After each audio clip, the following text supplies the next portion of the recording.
Stay in touch. This is supposed to be the enemy's one. Call me. Okay, I'm gonna get this. Should I say what we did? This poem is called Notes to a Nemesis. It's about, I don't know, you can... We went with what we knew, really.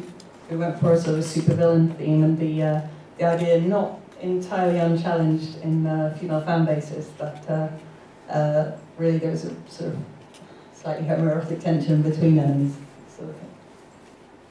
Is that what you went with? Yeah, yes. I'm just getting something off my chest here. Okay, shall we go? Yeah, all right, I'll start.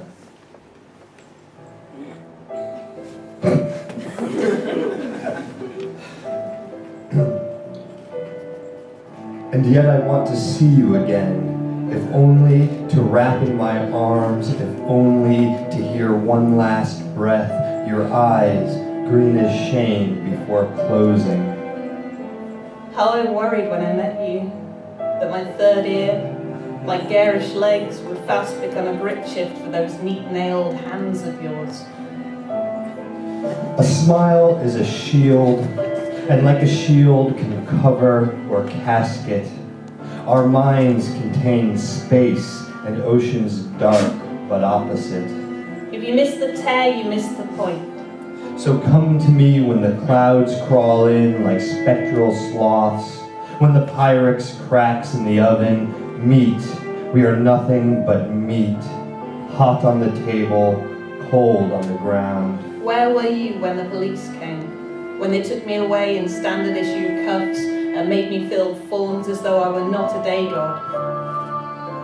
Back when I was engaged with Frost, it was easy to imagine an ice palace, a globe of glass and snow, delicate and easy to drop. What now but rain? What now but a globe of fire and ash? Back, I say.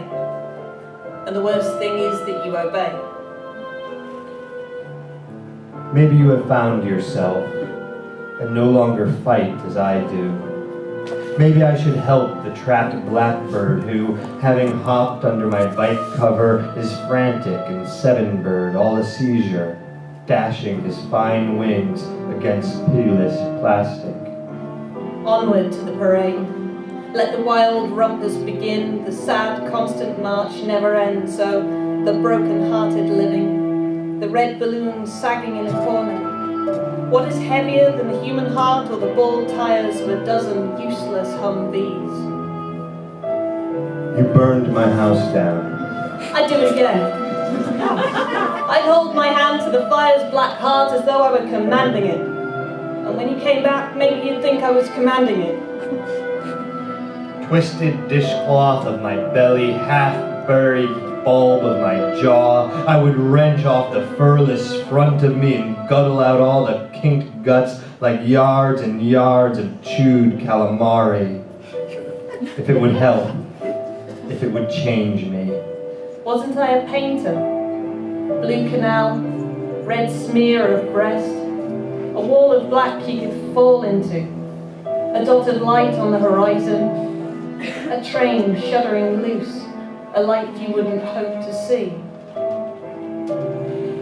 And wasn't I once a meteor's harp, tucked in its megafire arm nook, bombing towards this planet in my jazzy silver suit? How I wish for my old stance, the conch shell of my chest, feet shoulder width apart, a chin tilted up, catching adulation and hatred, soaking it all up under my slashed-in grin. But it will not come again, like the off-course shrike blown to British marshes en route to Russia, who will leave us tensing behind binoculars as soon as he has gathered his thoughts like bright little stones. And the guy who was the most popular, sexiest man alive in 1889, in 1949. No one knows who the fuck that was.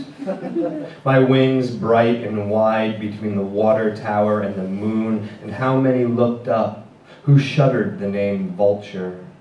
I was not put down by the blue-eyed, by the pale yoga smile. If I must go, I go in the arms of the one with the black cloak, the one with the sharpened fin, the one I call brother, he we all must serve, he I served well. As I served you, sit with me, do, as the crow of night tucks into the bones of the day, and I will show you just how well I work, even now, tingling with ambition. Thank you.